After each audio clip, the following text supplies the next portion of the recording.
National Weather Service in Nashville has issued a severe thunderstorm warning for Lewis County in Middle Tennessee, northeastern Wayne County in Middle Tennessee, northern Lawrence County in Middle Tennessee, southwestern Maury County in Middle Tennessee, northwestern Giles County in Middle Tennessee, until 3 p.m. Central Daylight Time.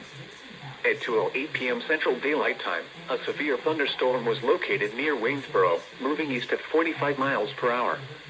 Hazard, 60 miles per hour wind gusts and quarter-size hail. Source, radar indicated. Impact, hail damage to vehicles is expected. Expect wind damage to roofs, siding, and trees. Locations impacted include Lawrenceburg, Hohenwald, Waynesboro, Mount Pleasant, Collinwood, Summertown, Eastridge, Gordonsburg, Henryville, and Hampshire. For your protection, move to an interior room on the lowest floor of a building.